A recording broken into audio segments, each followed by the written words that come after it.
My journey to Korea began, as most international travel does, with a profound sense of regret. I had been crammed into a middle seat for 15 hours, a human filling between two large sleeping men who seemed to communicate exclusively through snores. The flight attendant, a woman with a smile as fixed as a doll's, had offered me something called bibimbap. It looked like a science experiment involving rice and a collection of things I couldn't identify. I poked at it with a plastic fork, trying to appear worldly and adventurous. In reality, I was just pushing the weird-looking vegetables around, hoping they would magically transform into a cheeseburger. I was not built for this kind of culinary exploration, a fact that would soon become painfully, searingly clear. Upon landing at Incheon International Airport, my optimism was at an all-time low. The air smelled different, a mix of cleaning fluid and something vaguely fishy. Signs were everywhere, but the Korean alphabet, Hangul, looked to me like a series of circles and lines drawn by a bored child. I followed a crowd of people, assuming they knew where they were going. This is my primary strategy in foreign countries: follow the herd and hope it doesn't lead you off a cliff. I shuffled along with my oversized suitcase, its wheels squeaking a pathetic rhythm against the polished floors. Everyone around me moved with a purpose I deeply envied. I, on the other hand, just looked lost. A pale, confused man-child searching for an exit sign he could actually read. My first real challenge was the immigration officer. She was a stern-looking woman who did not seem amused by my existence. She looked at my passport photo, then at my face, then back at the photo.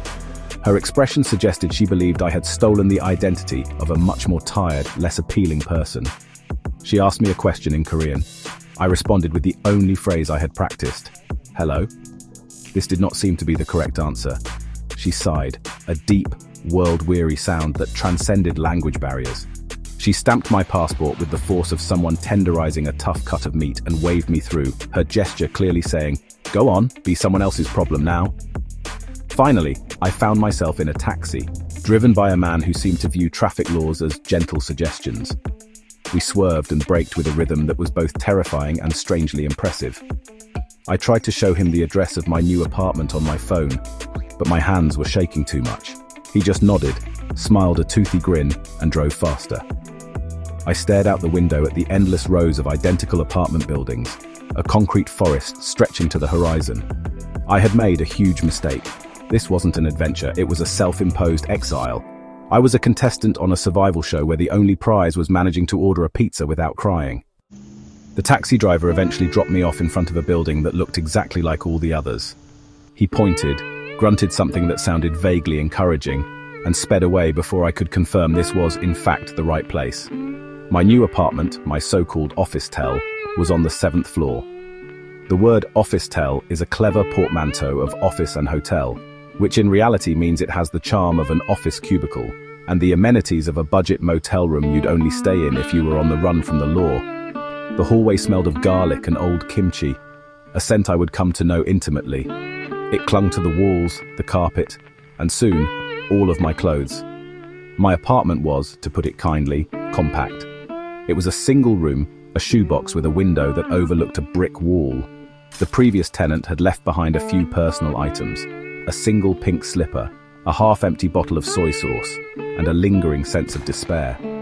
The bed was a thin mattress on the floor, which I was told was traditional. It felt less traditional and more like a punishment for a crime I had yet to commit.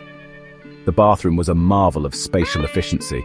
The shower head was positioned directly over the toilet, meaning you could perform your morning routine with an unprecedented level of multitasking.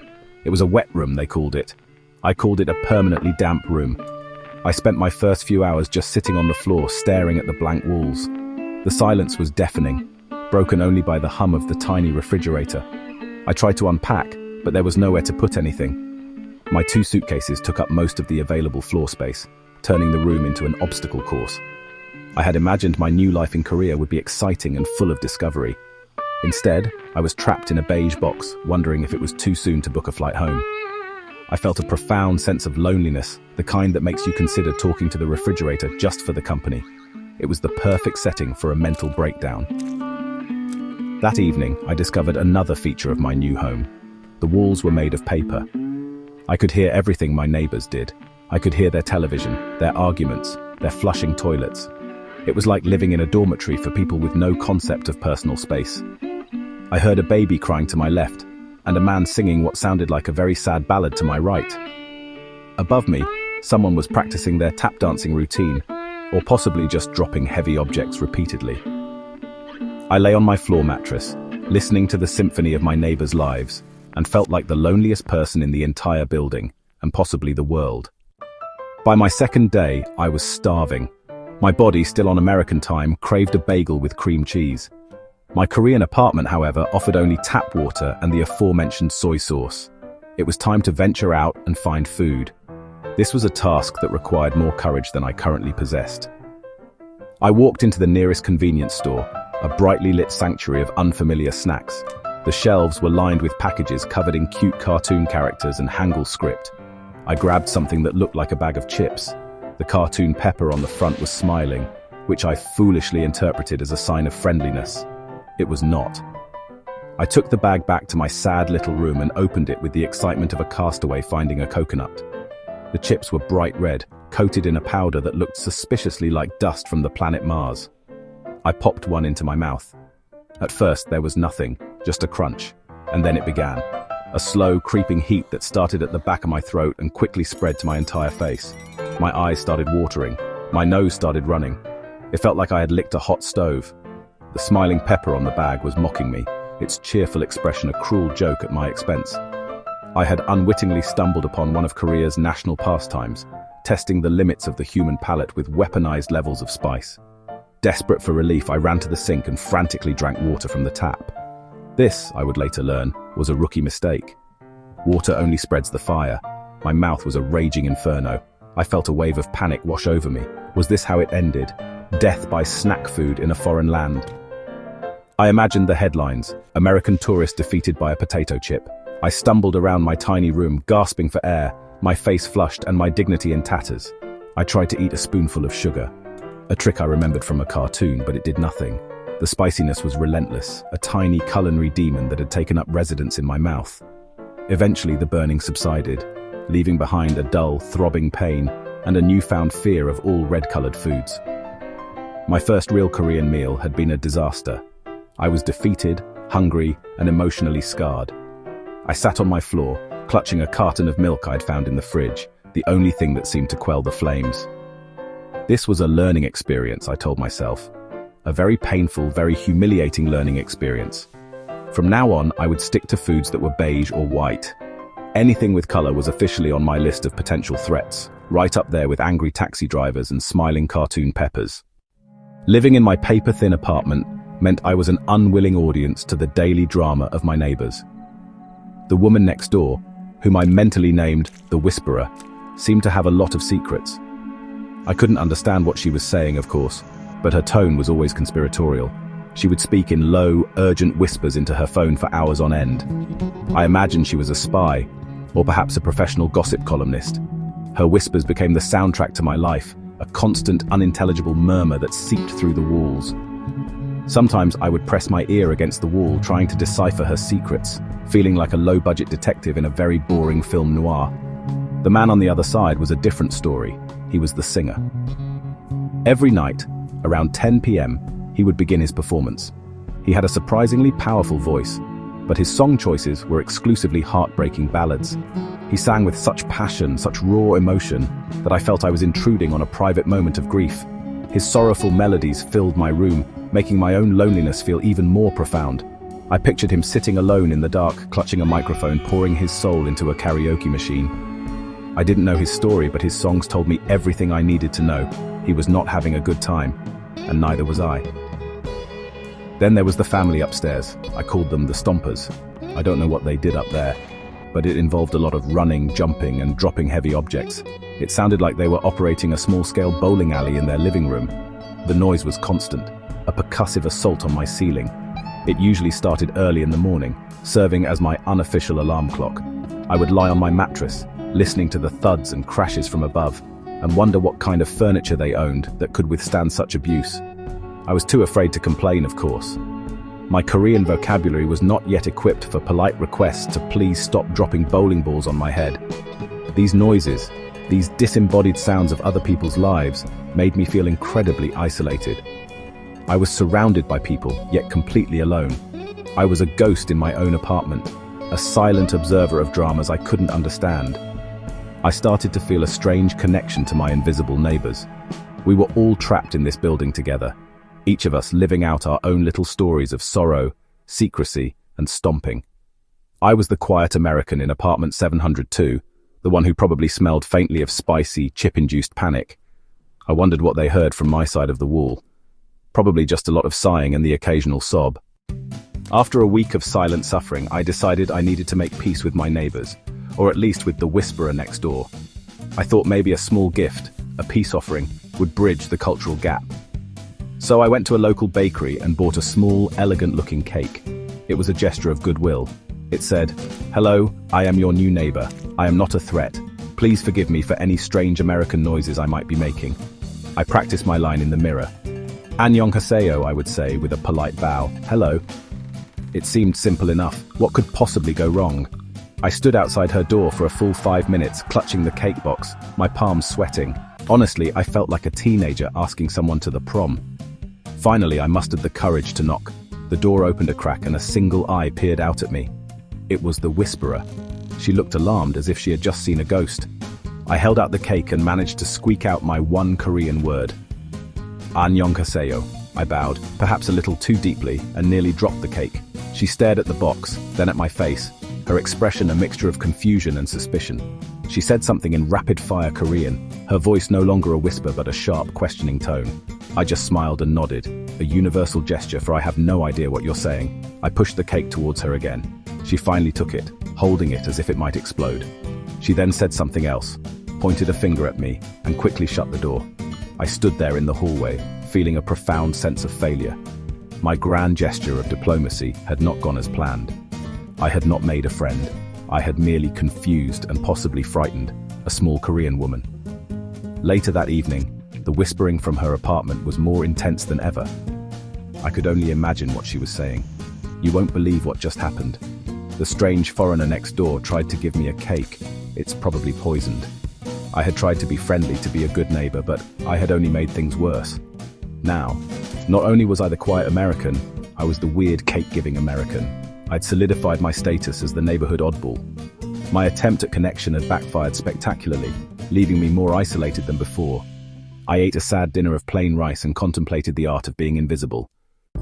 My loneliness had reached a critical point. I needed to talk to someone who spoke English, someone who could tell me why my neighbor thought my cake was a threat. My online research led me to an unlikely place, an English language service at a local church. I am not a particularly religious person. My main form of worship involves praising the inventors of air conditioning and pizza delivery, but the website promised fellowship and coffee, and I was desperate for both. So on a bright Sunday morning, I put on my least wrinkled shirt and went to church, hoping to find salvation, or at least a few survival tips. The church was located in the basement of a large, nondescript building. It felt less like a house of worship, and more like a secret clubhouse. The room was filled with other foreigners, a diverse collection of English teachers, exchange students, and fellow lost souls. For the first time in weeks, I was surrounded by conversations I could actually understand. I listened to the familiar sounds of American and British accents, and a wave of relief washed over me. These were my people. Or at least, they were people who wouldn't be alarmed if I offered them a piece of cake. After the service, there was indeed coffee. It was weak and lukewarm, but it was the best coffee I had ever tasted. I found myself talking to a cheerful woman from Canada named Sarah. She had been living in Korea for 3 years and had the calm, knowing air of a seasoned veteran. I confessed my story of the spicy chips and the failed cake offering. She laughed, a kind, understanding sound. "Oh, you poor thing," she said. "You gave her a cake for no reason? She probably thought it was your birthday and felt bad that she didn't have a gift for you. Or she thought you were hitting on her." Sarah became my guide, my oracle of Korean customs. She explained that unsolicited gifts between strangers were uncommon and often cause for suspicion. She told me where to buy food that wouldn't melt my face off, and how to use the complex recycling system, which apparently involved separating my trash into 7 different categories. She gave me a list of basic Korean phrases that went beyond hello. For the first time since my arrival, I felt a glimmer of hope. maybe I could survive this place after all. I just needed a cultural translator, and I had found one in a church basement, fueled by bad coffee and shared desperation. Armed with my newfound knowledge and a slightly inflated sense of confidence, I decided it was time to embrace Korean cuisine properly. Sarah had told me about a small, family-run restaurant near my apartment that served safe food for beginners. She recommended the doenjangjjigae, a fermented soybean paste stew. It sounded wholesome and, most importantly, not red. I walked into the restaurant and was greeted by a friendly older woman, the ajumma, who seemed to be the owner, cook and waitress all in one. She smiled warmly, a genuine smile, not like the one on the chip bag.